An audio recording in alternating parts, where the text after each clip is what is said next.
Hi, everyone. Welcome to Intentional Excellence Podcast, where we share stories of personal growth, resilience, and intentionality. I'm your host, Candice Ruggiero, keynote speaker, podcaster, aspiring author, educator, and an entrepreneur. This podcast is a space where we share stories of people who have pursued excellence through their courage and determination. So, whether you're joining us from Spotify, YouTube, or any other platform, I just want to say that I'm thrilled to have you join us in this podcast tonight. So, I'm excited for today because we have a phenomenal guest. Her name is Rachel Adair. And Rachel has left, because of Rachel's expertise and passion, she has left a lasting mark in the beauty industry. But before I introduce her to you, let me first share things that Rachel has been busy with and let's get to know Rachel first. All right, so Rachel's journey in hair and makeup began early, leading her to to be a graduate from the Ohio State Beauty Academy in the 90s. She went on to become a dedicated instructor there and has since gained 26 years of experience as an independent stylist. And she spent 22 years of those in Ohio. Now, Rachel is with us in Florida, where she owns Hair with Adair in Plant City. She specializes in Kenra hair color, where she creates looks for formal events. Rachel's dedication to making clients feel beautiful and her commitment to career advancement is definitely inspiring. In her free time, she loves shopping, swimming, and traveling with her son Tyrell and her two dogs, Toby and Noonie. Toby and Noonie. All right, and I am honored to introduce to you a friend and a wonderful entrepreneur. We have Rachel Adair. Hi, Rachel. Rachel, before we dive or delve into your insights and your experiences, are there any other things that you would like to share with the audience about yourself? No, we can just dive right in. Uh huh. All right. Well, first of all, thank you for saying yes. Finally, I know I've asked you so many times, and I know you're very busy. Thank you for finally saying yes, and I'm truly honored. Thank you, Rachel. You're welcome. All right. So, Rachel, owning a salon is no small feat. I know it's difficult, all right? Because I wanted to share with you that when I was 23, before I became an entrepreneur, I was a school owner at the age of 23 when all of these young ladies or young professionals were busy planning their life. I was running my business as a school owner. And how that started with me, Rachel, yes, I'm gonna be sharing that I was fortunate enough to have the funds to open a school because funding is an important aspect when you're owning your own business, right? So in that aspect, I was fortunate enough, and I did share in one of my podcasts how I came about with those funds. But as a 23-year-old a young professional, I had with me two things: passion in the field of education. And second, I had that big dream in my head. I wanted to leave a lasting impact to my students and to the field of education. I wanted to be that youngest entrepreneur, that youngest school owner in the Philippines. And like I said, all I had in my head, passion and that um, unique goal, and that is to change the field of education. And there's so many things that I needed to do in order to manage my business, and I didn't have any formal business skills at that time. You know what I did, Rachel? I trusted my gut. I researched on my own, and I never stayed away from that long-term goal, which is providing students with higher excellence and higher academic experience. Now, Rachel, I had to take a leap from being just a teacher to becoming a school owner, and that's a big leap. Now, let me ask you, can you share a bit about what inspired you to take that leap as well, from being a hairstylist to a now a salon owner, and maybe share with us what motivated you to step into entrepreneurship? Right out of beauty school, Candace, it's really hard for a stylist to build, and people don't really talk about that and how hard it is to build that clientele base. And uh, I worked as a commissioned stylist under someone else for 7 years and was a single mom at the time. And, I didn't have insurance for my son, and I took on a second job at a factory, Okay. third shift. And then, I became exhausted doing hair 3 days a week in salon. And then the other part of the time, I was doing it in my kitchen in my pajamas like a zombie. And I just eventually got tired of being tired. And Hmm. I badly wanted to make my own hours. And so I thought, you know what, I'm just going to go for it. I woke up one morning and something had just shifted in me. And I said, you know Yeah. what? I'm just going to go. I'm going to get my independent contractor's license and trust that my clientele base was built enough that I could, swim on my own. And I did that. And thankfully, I found a day spa called Total Reflection Day Spa, and I ended up leasing there, doing hair for years. And it was just, uh, a private room at the spa, and it was just some of the best years of my life. It was the best decision that I have made. So that's what I did so that I could actually maintain being a mom and being a stylist and still Uh-huh. provide for him what I needed and be able to go to the extra activities for school and Uh-huh. be in his life, because I was just missing in action. I was at work during the day, during the night. I remember crying when it was time to go into the factory. I was building shifters for cars for GM, Chrysler, Ford, and it was just Wow. cry before I would go to work. I just want to go to sleep like everyone else, and couldn't because I needed that insurance. So Yes.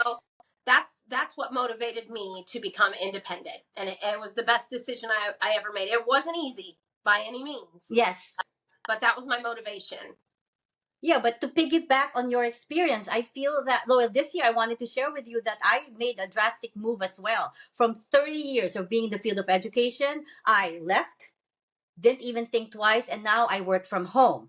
And I think you and I will both agree that the independence of not having to clock in, not spending what 7 8 hours in like a building or in a classroom, and just having some moments just for ourselves to really like get to know ourselves better and to have a good balance of personal and professional Yes, life really matters, right, Rach? yes, it does. That hourly wage is not what it's cracked up to be. Right. I mean, is it easy? No, it's not, because I still encounter problems working from home because I miss that collaboration with people. But you know what? I just try to find that collaboration that I am longing in other means, like maybe like just calling Rach, you want to go out, or like like you want to have coffee, or like simply just getting on the phone. And if I know some other friend of mine or colleagues that work from home, then I get that collaboration. All right, so it's not easy wherever you go, but I feel like working from home and owning our businesses really gives you and I that independence where we can just balance our personal and professional life, right? Right. I Absolutely. agree. Now, owning a business is really, it's not that easy. We encounter challenges, and we know that challenges are inevitable in whatever you do as a person, as a worker, but especially if you are owning your own business. So when I was a school owner, every day I had problems. Okay, I'm not going to say problem, I'm going to say challenges. It could be a small challenge, it could be a big one, it could be challenges concerning a student, my teachers, maybe like one of them can't make it, so I had to sub. It could be challenges wherein my school bus broke down and I have to like come up with something fast in order for me to like manage the school effectively with those little challenges that I have. So managing a school at the age of 23, Rach, made me strengthen two skills. And I think these two skills have helped me become who I am right now. These two skills that I've mastered from when I was 23 were adaptability and resilience. I feel that I'm able to manage anything that comes my way right now because I'm adaptable. I can be adaptable slash flexible. So whatever changes, whatever challenges that I encounter on a day to day basis, I'm okay because I can get out of that mindset of like, oh my goodness, what am I gonna do? I'm just like am able to like, okay, it's a challenge. Let me deal with it. I'm adaptable because I just feel that when you're an owner, things are going to come up, things are going to rise up. You need to be adaptable, not only with the people that you deal with, but the situation and just the day to day running, day to day running of the business. So I learned adaptability and at the same time, resilience. Um, People rely on you when you own a business. You people rely on you, your clients rely on you. When you're not available for us, I panic because I need you. Same thing with my teachers. I know that they rely with me, they rely on me. Students rely on me, making sure that the day-to-day aspect of the school is running smoothly. So we needed to build our resilience, especially if we are business owners. Now, Rachel, let me ask you, what are the biggest challenges that you've encountered in running your salon, and maybe share how did you overcome it? Some of the biggest challenges, like I said before, nobody talks about how hard it is to start out as a hairstylist. Yes. First 3 to 5 years are really soul searching. And Okay. I am experiencing that again, starting out new. At year 22, I moved to Florida, which is almost 4 years ago now. I can't believe. But, it is really, really hard. And a lot of us have to work those two jobs, just for either insurance, like I did, or, if you're not making enough money with your clientele, then you need that supplemental income to just survive. And your resilience and those things, like you said, the day-to-day things, and you say it so eloquently. You articulate yourself better because you're a speaker and I'm not. But the adaptability, I would say you need to learn to go with the flow. The Yes. day is just, the central air can be out. Just 2 weeks ago, my salon suite flooded. I think it Yeah. was last Saturday. My salon suite flooded, and I had to deal with that and rise up from that again. And it's just really important that you don't break stride. You Hmm. have to have that resilience and you have to have that drive, because it's just like life. Problems arise. You just got to keep going, and you think, okay, this isn't forever. This is just right Yes. now. And I mean, Yes. you still have Temporary.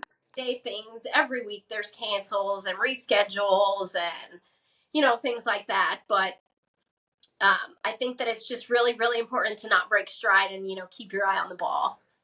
Yeah. Yeah, and to be honest, it's these challenges that make us better individuals. I feel like I'm stronger, I'm more able to face reality because of all these little or big challenges that I've encountered growing up, Yes. right? Like, and like just being here in America, moving from the Philippines to Australia and America, have really developed my resilience because I get to manage my daily life with all the changes that happening when it comes to just like the difference, just like the challenges of moving, the challenges of running a business. I feel like these things really make us better individuals. It is And soul uh, searching, isn't it? To right, not right. anyone and reinvent yourself and make new friends as an adult. And it really is soul searching.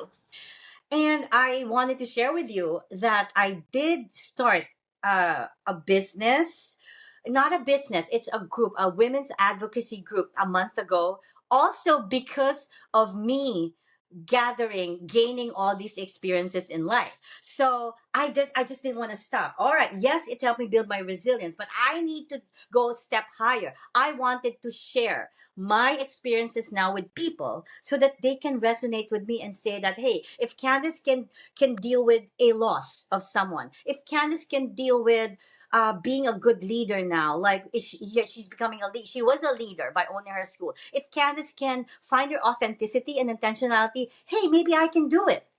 So that's really also the purpose why I came up with this women's advocacy, because I wanted to share the lessons I learned from these challenges that made me become resilient. I just didn't want to stop. I wanted to keep moving. Yes, and you Right? are so inspiring. You've inspired me, with our groups that we are in Tampa and these things. You're very inspiring. Thank you, Rachel. I love that. Thank you so much. These little things motivate me too. When I hear people say, hey, your message last Monday resonated with me, oh, you don't know. I kind of like shed a tear whenever I hear, even like I every little person that says that I learned something from you. I you know, I tear up because I feel like, yay, I did it. I But there's did it. If I positive in everywhere. You can always look for the positive, and you've taught me that. So Thank I you. Thank you. I love that. Thank you, Rachel. don't cry. We're on a live podcast. Oh, we're not crying. No, no, no. It's hard to put makeup on. All right. And by the way, Rachel is the one who taught me how to put makeup, like exactly what she's using. So thank you. Yeah, you've been an inspiration to me because I struggled putting makeup on, and she I, told me yeah, exactly where to get it. And as soon as she told me, I ran to Ulta and spent $250 on makeup. Thank you, Rachel. you're welcome. You're beautiful. Thank you. All right. That's one of the episodes that I talk about. Rachel talks about emotional intelligence, which is basically how to build client relationships. Okay. Let me share with you my experience as a teacher mentor. So, like I told you, I work in the field of education for 30 years, and part of my role was was mentoring new teachers. All right. And honestly, it's such a wonderful experience mentoring new teachers because um, I know the struggle of being a teacher. It has changed dramatically over the years. It's not enough that you graduate from a 4 year course, a teacher course, a degree in teaching. Being in an actual school setting right now, Rach, could be frightening and overwhelming. There's so many changes. I don't want to go in details about the hardships that the teachers are facing now because yes, there are hardships, but at the same time, there's a lot of celebration and a lot of like um, that big feeling of, hey, I'm a teacher, I'm making a difference. But Yeah, like I said, as a teacher mentor, I needed to build that special connection with the teacher because for them to follow my suggestions, to follow whatever modeling that I do for them, they need to first trust me. like I can't just come in to her classroom, into her life, and change everything. And you're not trying to change her, you're just trying to empower her. Okay, so I needed to develop this special relationship with the new teacher so that they can fully trust me. And how did I do that? Rapport. I needed to build rapport with them, make them know that I'm a safe space. You can tell me anything and I'm welcome. Anything that you're struggling with, especially the things that you're struggling with. All right. So I have a balance talking to them about first, why are you a teacher? Tell me your why. Why are you here? And whenever we meet, I always get her back to the why of her teaching. And most of the teachers' why is really simply educating, empowering students. And if she has that motivation just to leave a mark and make students become best versions of themselves, then I know I can mentor her. Um, Conversation, talking to her, checking up on her, through phone or email, or really dropping by in her classroom at least every day and just checking on, hey, you need anything, are you okay? Building that and that relationship really helped me um, share what I think she can do to improve her teaching. And the good part is, if she trusts you, if there's trust in your relationship, then she's welcome to whatever feedback that you provide her. Whether it's a negative feedback, well, every feedback is constructive, especially when it comes to teaching. So, but looking back, in order for someone to accept that feedback, they need to first trust you, and it's important to build that meaningful, special connection with someone. And you can do that by checking up on them, genuine conversation, and just making them feel that, hey, I was in your place back then and you're gonna be all right. And let them know that I am here for you. Like sometimes they will just text me last minute, Candice, like my thing is not working. Can you come to my room? Like they know that they can trust you. That matters a lot. So you need to be dependable, you need to be visible. And I feel that for me, those are the things that I do to build relationships with the new teachers that I mentor. yeah. Now, hairstyling, Rachel, is such a personal service, right? So, how do you create a welcoming atmosphere in your salon and ensure that your clients feel valued and connected? You know, hairstyling is such an intimate type of a business because it's touchy feely, and so clients come in and they spill their guts. So you kind of Oh find no, I'm guilty. yes, you're guilty. You find yourself becoming somewhat of a counselor and all of their problems. But the first time that a client comes into me, I try to listen and learn as much as possible. I think that building that relationship and solidifying that trust, like you said, is one of the most important things as a hairstylist. Because if they don't trust you, they're not going to do anything that you're suggesting with their hair. And, I've been told that I can be quite funny at times. Yes, So you I, are. I do like to incorporate a little bit of humor, and I'll always have on relaxing music, or I'll have my Eco Dot going and play the kind of music that the particular client likes or whatever. Offer them a drink or, some chocolates. I always have chocolate in here, by the way. Chocolate. And, Yes, yes. yeah, and then with a thorough consultation, it's really important because then you can tailor that specific service, to that client's needs. And every client needs something different, and I just want to give them that, confidence that is so wonderful when I see that come to the surface and they're just as beautiful on the outside as they are on the inside. But I definitely get to know the insides first, and we do that relationship. And I guarantee if I do your hair regularly on a regular basis and you call me and you get in right away, you are considered a friend of mine. So yeah, I think this is the most important thing, is solidifying that relationship. Okay, I have to share with the audience how we first met, okay? All right, so three Oh, years ago, 3 years ago, I needed to find my hairstylist, right? I was new in the area, and where I lived, I don't want to mention where. I didn't really find anyone that would meet my needs or be comfortable with. And for some reason, one of my colleagues just said, go to Plant City and go to this salon. And I'm not sure if they said Rachel Adair, right? But I know I stepped in that salon and you were there and you took me in. From that day on, 3 years ago, I've never been to any or with any hairstylist. I have never trusted anyone to touch my hair. Not because I'm picky, not because I'm very flexible. I'm really not picky. It's not that. It's because of the relationship that you have with every individual. You touched me for some reason. That's the reason now that I move away, like farther from your salon. That's the reason why I continuously drive an hour just to see you you. drive an hour to see me. I know it's not because you do better with hair. Because to be honest, eh, I'm sure I can go anywhere if I just want convenience. But you're great with your hair, with fixing my hair, and it's that relationship.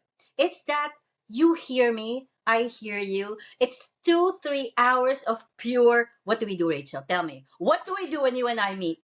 We problem solve our entire lives. Don't forget to laugh. All we Yes, do is yes. laugh because we just look at life in a good light. We don't worry about um like we just look at life in a better perspective for some reason. If you were a toxic individual, I wouldn't be going to you because I wouldn't want, like I said, I value positivity. But no, you inspire me as well.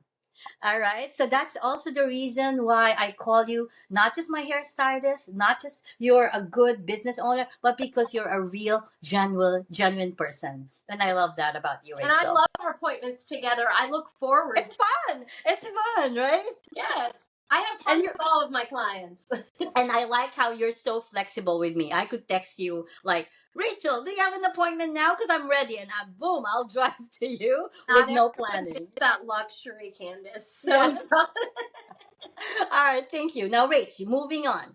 All right. So creativity. Let's talk about creativity with our craft and balancing that creativity while running a business. All right. So Again, it's one of my podcasts, and I truly believe that in whatever career you have, you need to apply creativity in whatever you're doing.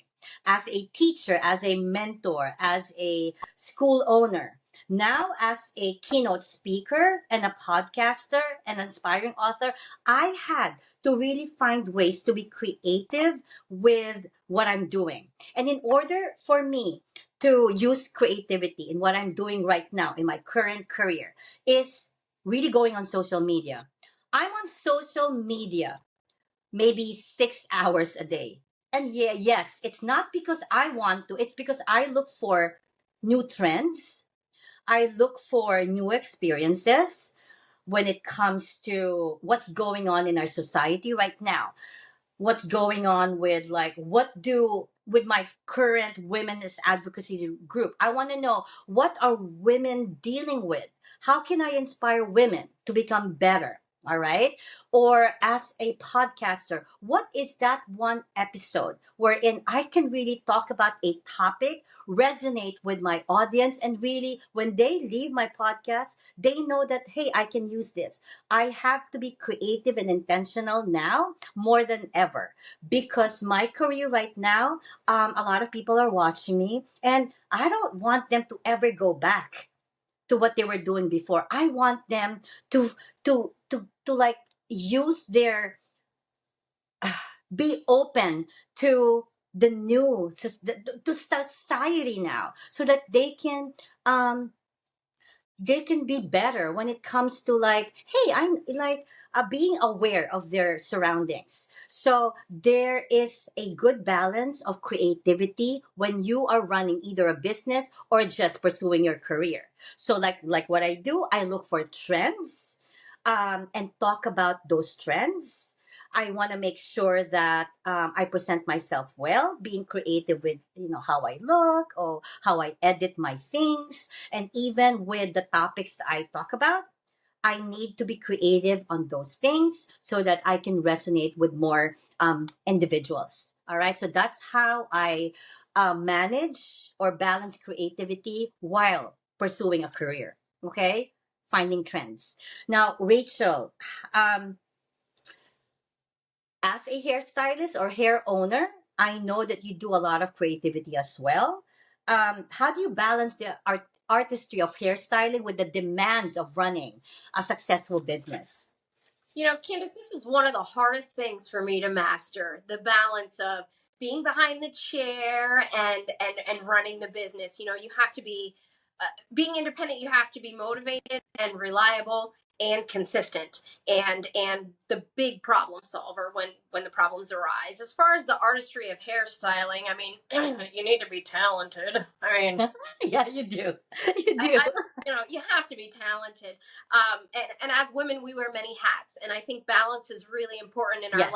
Yes. We're balancing our at-home life.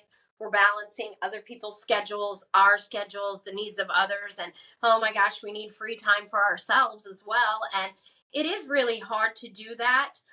Thankfully, Florida's a lot more lax than what Ohio is. Ohio was very, I love everyone in Ohio, don't get me wrong, but Ohio was very uptight. Things were just so.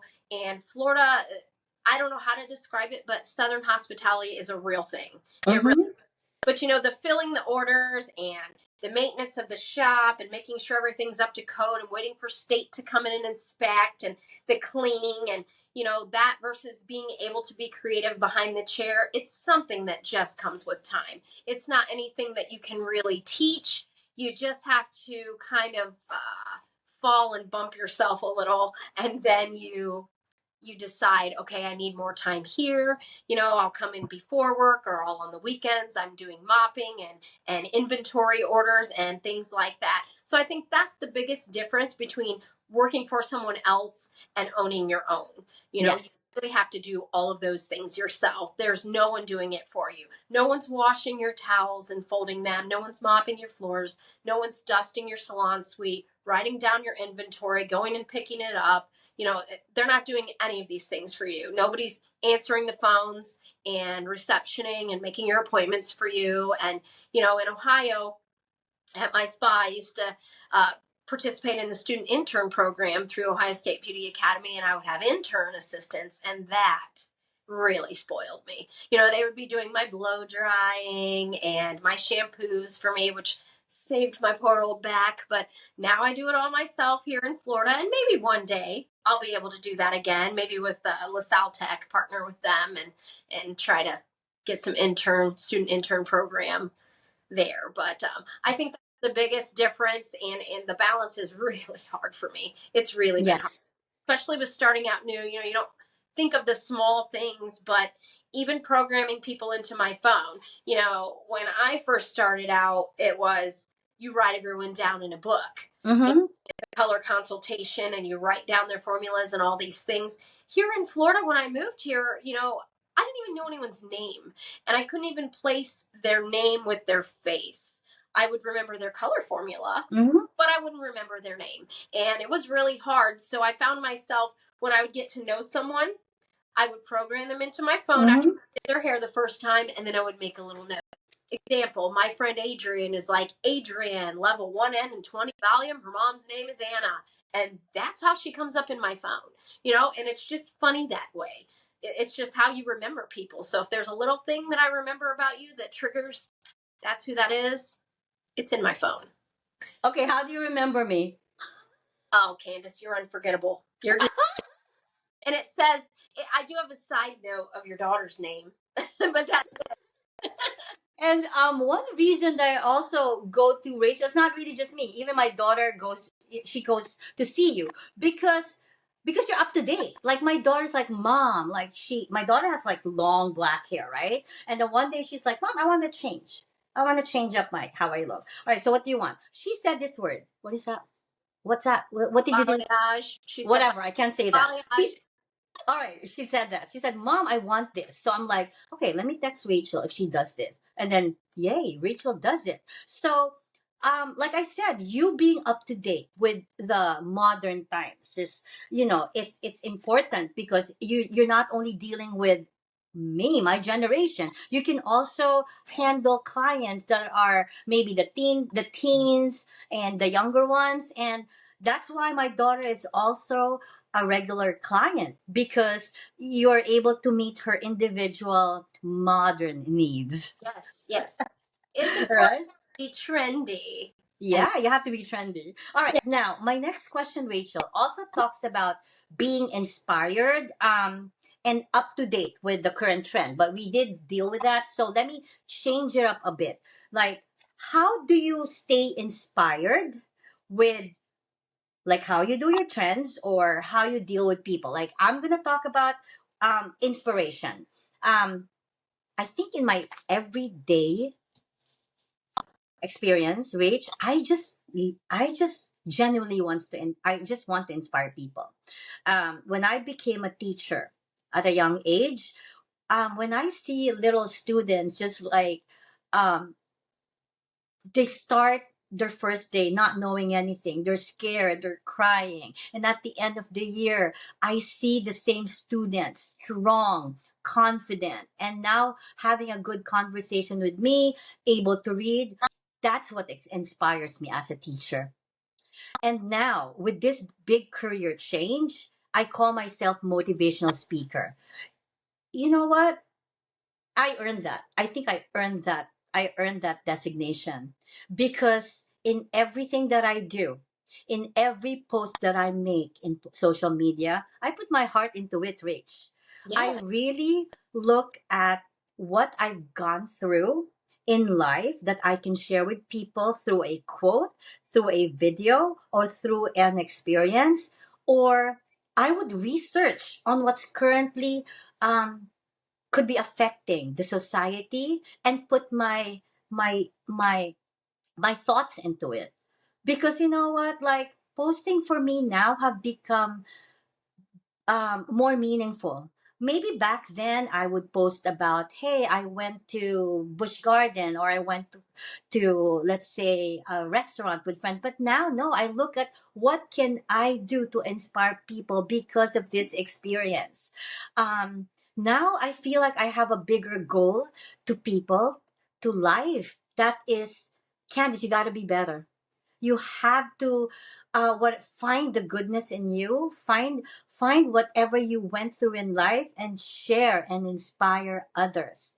And every day when I wake up, you don't know how my mind works. I just keep thinking, how can I be an inspiration to others? And I love it. And now I welcome life in a better light and perspective, because now I have a purpose in life. I'm not just Candice. I'm Candice who wants to make the world a better place. All right. So that's my inspiration, putting a smile on anyone and just resonating with whatever posting experiences or speaking engagements that I do. And your That's what keeps me. energy is so inspiring. Like, you're always so high energy, and I just love that. When I'm around you, if I'm tired, it just kind of falls away. But I'm not saying, Rach, I'm not saying that I don't go through everyday challenges. We all do. But I'm just like, okay, one of those days, big Yeah, deal. yeah. It's part of life. No, right? Why dwell into it? It's part of life. Just get what you can learn from that challenge that you have in whatever comes your way on a day-to-day basis, right? Right. All right, now, Rach, what about you? What keeps you inspired? It could be inspiration with the new trends, or like inspiration as in general, like, as like, how do you inspire people, or how do you find yourself inspired to do what you do? With hairstyling, things are always changing and always growing. When I first started out, social media wasn't even a thing. When a woman would come into the shop, we had hardback books, and they would open up and try to find a picture, a magazine, or they would give me a reference. Have you seen this show? Did you see so and so's hair? And so I'm really grateful now with social media and TikTok and YouTube and all these things, that I can get a visual representation of what they're trying to communicate to me. And I'm a very visual person, so that makes my job a lot easier. Yes. I can get a better idea of what they're talking about, because if someone says they want red hair, I want my hair to be red. And I'm thinking, okay, are you talking about like just a little bit red, or do you want like Sharon Osbourne red? You want copper? You want red? You want violet? You want mahogany? What's going on here? And when they can show me a physical, I Yeah. love that reference. That way, there's no miscommunication, and they're crying, "Oh, I hate it," or whatever. So, but hair shows and things like that, for continuing education, I love going to those and staying current with the trends. And as a hairstylist, you're required by the state to get so many hours of continuing education. A lot of people just fill out the booklets online, take the test, whatever, and stay stagnant. But I like to go to the actual hair Mhm. shows. When I was teaching at the academy, um, we had students talent showcases where they would have runway shows, and they were avant-garde, and they would come out, and it would be like, a circus theme, and everyone would just, have a talent showcase, and I was judging for those. I've done hair for those. They did costume and makeup, and it was just wonderful. And I think it's just really important with the consultation too, that I've learned over the years. You attract clients that are like you. Yes. You bring them Yes. in. So if you're a miserable stylist, you're gonna have a miserable clientele. And if But that's not, oh, wow, that's I know, and interesting. it has happened. I've seen it happen with my students going into the workforce, and it does happen. And it's nice that you get to know your client with that relationship, because you have to make their hair practical. You don't want someone who owns a school or is a Mm-hmm. superintendent to have hot pink hair, and then it's a complete distraction of class for the Mm-hmm. student. It's not going to work out.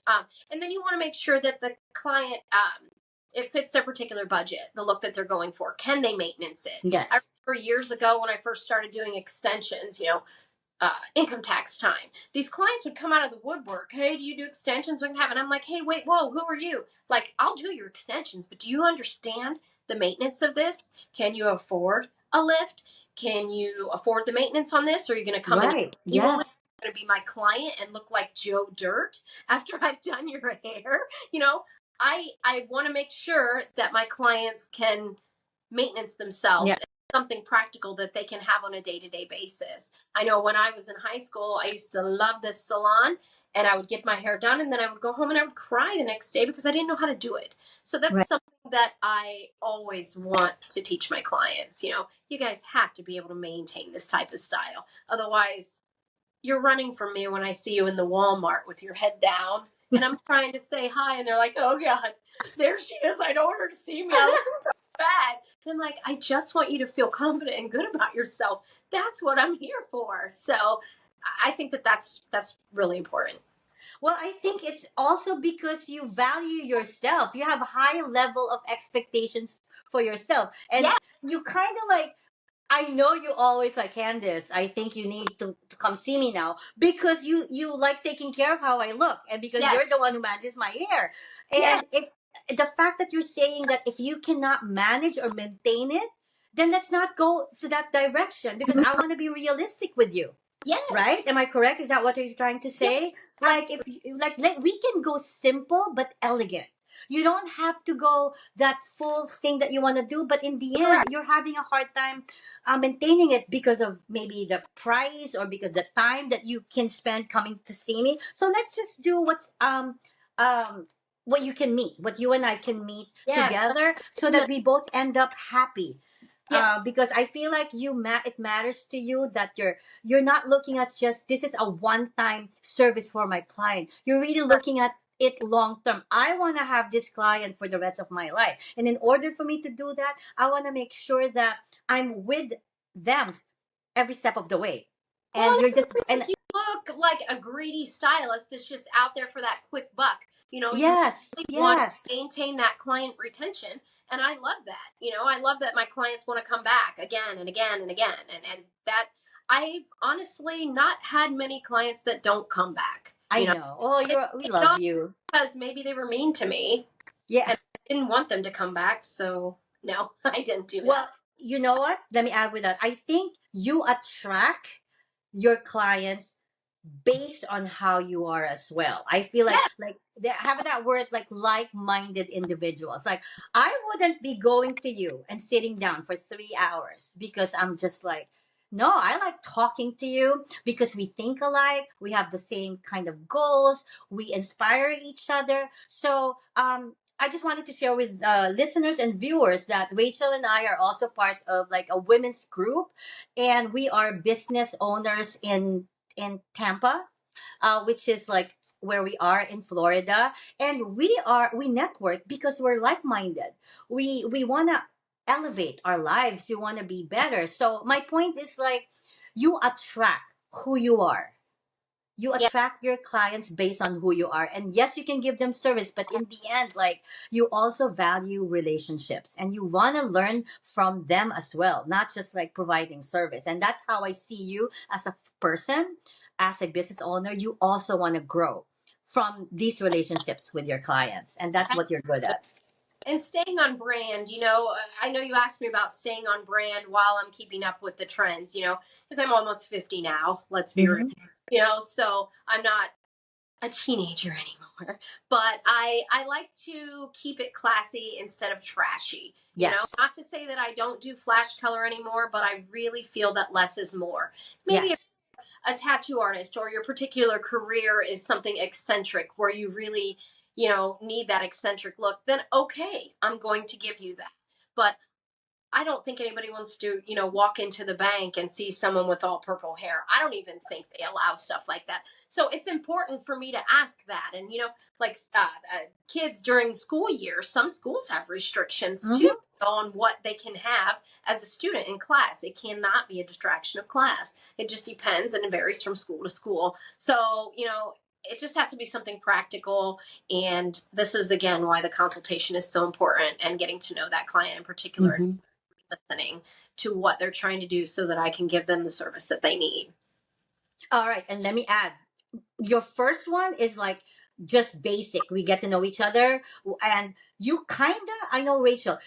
You set up already. Like this is how I'm gonna move on with this client because the second, third, fourth time that I sit in that chair of yours, I don't even need to say anything. You No, all know me by heart already. You yes, know how to like manage my hair. We already have a plan the next time I meet Rachel because yes, she knows me so well.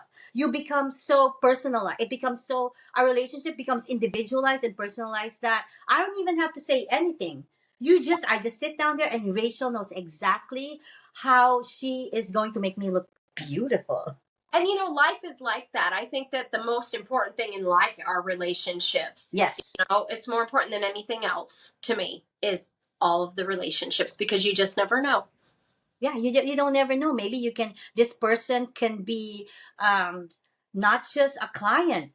Like Mhm. me, I became your friend. You know Yeah. what I mean? And I know I met a couple of friends because of you. Yeah. And Because of you. I love leaving a lasting impression on In someone. fact, yeah. And a lot of people, I've been so grateful here in Florida. A lot of my clients have become really close friends, and they leave lasting impressions on me. And I am so grateful for that, because I knew no one, no one. Yeah. And I was a social butterfly in Ohio. We were in a small town of 5,000 people. Everyone knew me, and here they were just like, who's that? And it was really hard. And now I can finally walk around my city and people are like, hey, Rachel, it's just wonderful. It's just Yeah. wonderful. There is a lot of nice people here. Yeah. That's good. That's good. Because like you need to balance your personal and professional life too. Meaning go out, have fun, meet people, right? Yes. All right, now Rachel, it's almost at the end. I don't like it because I like speaking with you, but Oh, if there is one concept, a topic or quote that you want to leave our viewers with, what would that be, Rachel? Candace, confidence is so beautiful. And that's the thing I love most about my job is I can make someone feel confident, about their self. And it's just my favorite thing. And, different people see beauty in different things. And, it's never more important what someone else thinks of you than what you think of yourself. Uh, Beauty happens at the very moment that you decide to be yourself. So, authenticity is gorgeous. Just be yourself. And that is the lasting I impact that agree. I believe. I love that. I love that. It's just be authentic and be you, and you're gorgeous. And to be honest, that's a journey. I don't think you can ever say, I have found my full authenticity. I have found my true self love journey because it's an ongoing process. Oh, you're always growing. Yes. You're And always not growing. if it's not challenging, then you're not growing. And like been sharing with my viewers, authenticity is not just the good part. It's you embracing those Yes. challenges in your life, making you a better person. Yes. So like I said, imperfections make you a better person because it's showing you how you can use your resilience, your strength, and your hard work to overcome those imperfections that makes you authentic. Yes, I remember my dad told me one time, fail, yes, well, good. I said, good. If you're not failing, you're not trying, you're not Yes, self. I So love that. I love that's what you said. that's good. Keep trying. Try again. And if you don't, if you can say like, I've never failed, I've always win, then I'm sorry. I'm sorry. Then where are you learning your skills from? How are you learning life from? If you are out there saying that, hey, I can do anything. No, nobody can do that. Like, life is tough. You need to be able to navigate life by accepting imperfections, accepting challenges and mistakes, and being better individuals from those mistakes that you go through in life. And water what you want to grow. Don't forget. Yes. Oh my goodness. Thank you. I love the way you ended it. Truly inspiring because that's a bulk in my speaking authenticity. It's Yes. something that I have strong passionate with. It's in one of my keynote speaking. It's also one of the area of focus in my advocacy, women's advocacy group, because I think it's huge. Yes. People need to find their authentic selves in order to say that, hey, life is good. It is Like great. And with that's the most meaning and with important passion. to me. Is authentic. Just Yeah. be. So thank you for that last thing, one of your last sharing with my viewers. All right, so Rachel, thank you. So I want to thank you for sharing your story, your wisdom, your passion, your expertise, your stories. I'm sure have resonated with our viewers. And Rachel, why don't you invite our viewers? Where can they find you? You can find me in Plant City at Hair with Adair. I'm at Salon Suites Plant City, and we're here on Alexander Street. So, Mhm. you can find me there. All right, and or they can reach out to me They can reach Yes, out to me, message me, and I can share them I your link. have a Facebook page, Rachel Adair Master Colorist, that is open to the public, so you can always message me on there. All right. Thank you, Rach. All right. Thank you for being here. Love you. Thanks for having Uh, me. Love you. right. So, to my viewers of Intentional Excellence, again, again, thank you for always tuning in. You have made my life so incredibly fulfilling, knowing that you are always there to support me by simply watching, or simply reach, or when you reach out to me asking for like advice or anything like that, please know that it makes my life very meaningful and colorful and valuable when I am able to help people. So again, this is Candice Ruggiero. I'm on different social media platform: Facebook, Instagram, LinkedIn, TikTok, um, and I do have a website, www.candiceruggiero.com, where you can know more details about what I do. And I have this podcast. It's on Spotify and YouTube. And I would love a subscript. Like if you could subscribe for free, that would really mean a lot. Or even leave feedback so I know where I can improve on. All right. So to my viewers, keep pursuing your journey with excellence, passion, and intention. Keep tuning in. I love you all. Have a great night. Bye.